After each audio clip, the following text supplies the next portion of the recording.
Yes, I'm Carolina Zambrano-Barragán, and I'm Undersecretary of Climate Change at the Ministry of the Environment of Ecuador. And you gave a presentation today with the ALBA group. And what role, what particular positions do they have? Does your group have? So we coordinate as a group mainly because we're united, I think, by principles. Here we're not only fighting against climate change, but what we're asking is a real change in societies, in consumption and production patterns that are currently unsustainable. So what we are asking for is for human beings to be able to live in harmony with nature, with each other, and also with themselves. That's a concept that we have, and it is, for example, in the case of Ecuador, what is the main principle in our constitution that came out in 2008, which is the buen vivir or summa causae. So it is a concept of development where that is based on being in harmony with human beings and with nature. So I believe that that's the main issue that is unites our countries, and in terms also with what is related to people's rights, indigenous people's rights, women's rights, etc., so that they are defended and also guaranteed in conventions, multilateral conventions like this one. So in general, we have been coordinating for the last maybe 6 months. Not necessarily with the participation of all the ALBA group, of all the ALBA member countries, and also with some other countries that are not in ALBA. For example, ALBA is initially sort of a fair trade. It's a trade-oriented group, isn't it, as well? It's a people's trade. The people's trade, yeah. Yes. All fair people. It's an alternative to what is called ALCA in English, in Spanish, which was the CAFTA? No, it's NAFTA is just for North America, and there was and another then there was one CAFTA for all America, all the continental America. So it's the Free Trade of America. That would be the yes, FTA. Exactly. So it's an alternative to that. It came out as that, but we're united in all different issues, and it's more also related to politics. As I was saying, here we have also coordinated in the last few months, not only within the ALBA group, but with other countries like Paraguay and El Salvador that share a lot of our views.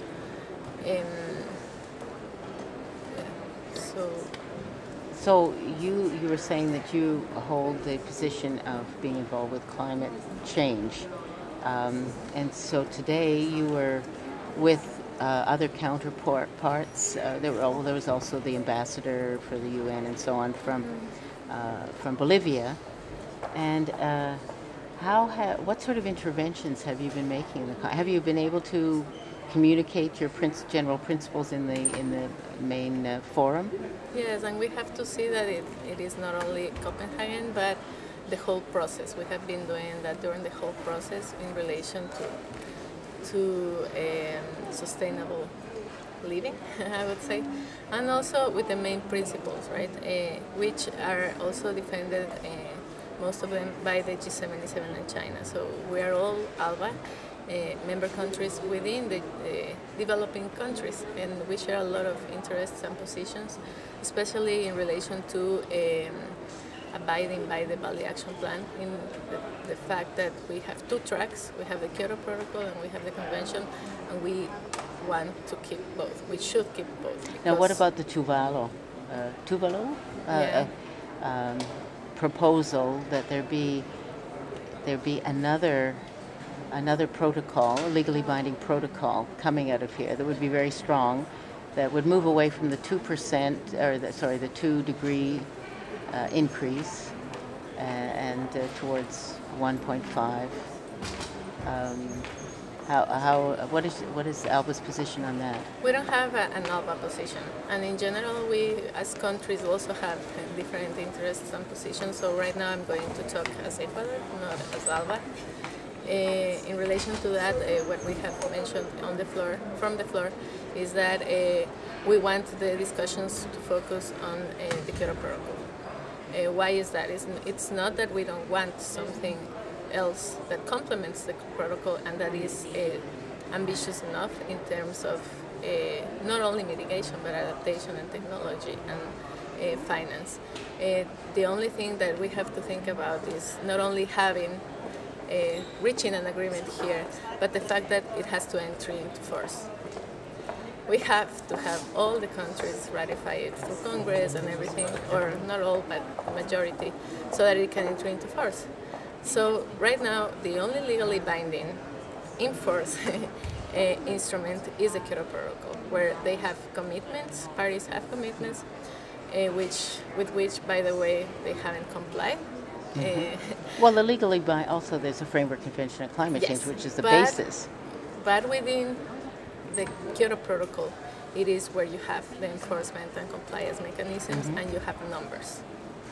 So in those terms, in terms of internationally legally binding commitments that are quantifiable and enforceable, it is a Kyoto Protocol. And the convention is also the framework, and it is legally binding. So within that, it is clear that based on the principles of common but differentiated responsibilities and also equity, parties do have commitments under that. So we think that we shouldn't only focus on creating this protocol, but guaranteeing that it enters into force.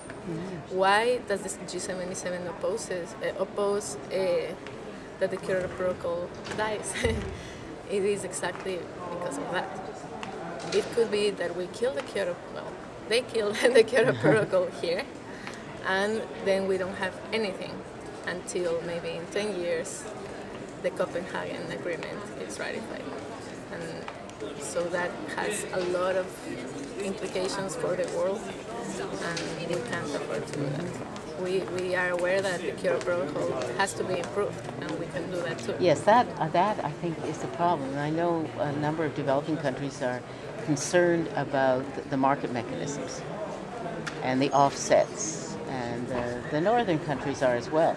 There are certainly a lot of people in the north that are opposed to, activists in the north that are opposed to the offsets and all these mechanisms, rather than reducing, finding. I remember thinking it was an absurd system where someone in Canada a company in Canada would continue to pollute, but then buy some land in Costa Rica to offset what they were doing in Canada, rather than seriously addressing the issue.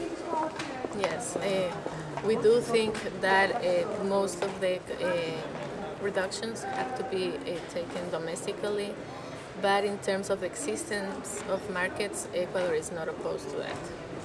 And we differ on that with other countries from ALBA, like Bolivia and Venezuela. Ecuador is open to markets, but it has to be very, very clear that funding should come principally from public funds, because it is the states that have a responsibility under the convention, not the markets. And also markets, as we have seen, can fail, and we can depend on that. So parties have obligations, financial and technological obligations under the convention and the protocol, and they have to comply with it as parties. And there's a major issue with public-private partnerships where, okay, Ben. Mine's still going. Mine's still going. Okay, did you want it? Here, I'll shut it off, I'll turn it back on, okay?